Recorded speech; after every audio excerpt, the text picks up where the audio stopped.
সম্পর্কে পড়েন, দাজ্জাল আসবে এই ইতিহাসটা পড়েন। বেশি দিন দেরি নাই যুবক ভাই, ওই দিনের আশায় বসে থাকেন না। নামাজ পড়বো, কোরআন পড়বো, ভালো হয়ে যাব, ওই দিন আর নাই। আপনি ইতিহাস পড়ে দেখেন, আমরা একেবারে শেষ প্রান্তে আছি, কিয়ামতের আলামতের একেবারে শেষ প্রান্তে, একেবারে শেষ প্রান্তে আছে আমি আর আপনি, আমরা সবাই।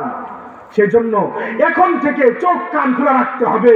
এখন থেকে আমরা এক একজন ইসলামের এক একটা মুজাহিদ হয়ে যেতে হবে।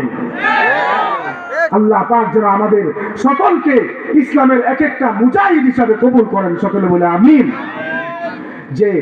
যে কয়েকটা কথা বললাম, আমি আমার আলোচনা থেকে এই কথাটা আপনাদেরকে বোঝানোর চেষ্টা করছি, দাওয়াত দেওয়ার চেষ্টা করছি যে আমরা 5 ওয়াক্ত নামাজ আগামীকাল থেকে ঠিক মতো পড়বো তো ইনশাআল্লাহ।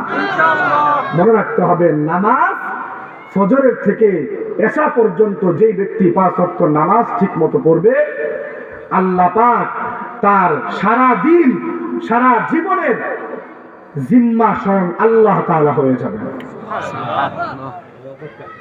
এবং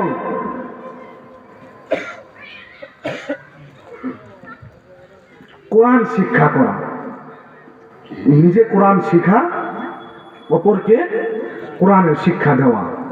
আজকের এই প্রোগ্রাম থেকে আমরা আল্লাহকে যেন গাফেল না হয়ে যায়, আল্লাহকে যেন বেশি বেশি স্মরণ করতে পারি।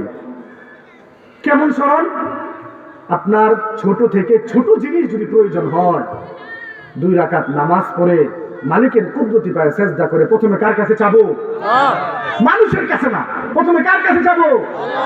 বান্দা, তুমি আল্লাহ তাআলার কাছে চাও, আল্লাহ তো প্রস্তুত তোমাকে দেওয়ার জন্য।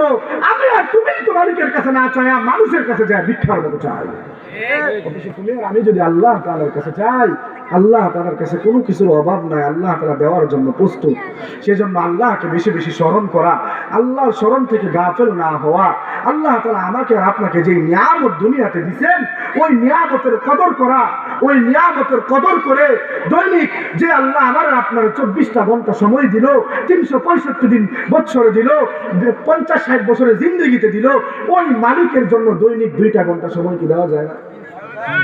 আমি আর আপনি যদি না দেই, তাহলে কত বড় গাদ্দার আমি আর আপনি। মালিককে, যে ব্যক্তি লাইন শাকারতুম লাযীদান্নাকুম ওয়ালা ইন কাফারতুম ইন্না আযাবি লাশাদীদ, শুকরিয়া আদায় যে না করবে তার জন্য কঠিন শাস্তি। সেজন্য মালিক যে নিয়ামত দিয়েছেন, এই নিয়ামতের শুকরিয়া আদায় করতে হবে এবং 5 ওয়াক্ত নামাজ তাকবীরে উলার সাথে পড়তে হবে। আজকে থেকে আমরা এই অনুষ্ঠান থেকে এই নিয়ত করি, আল্লাহ পাক রব্বুল আলামিন আমাদের সকলকে 5 ওয়াক্ত নামাজ ঠিক মতো তাকবীরে উলার সাথে পড়ার তৌফিক দান করুন, সকলে বলে আমিন।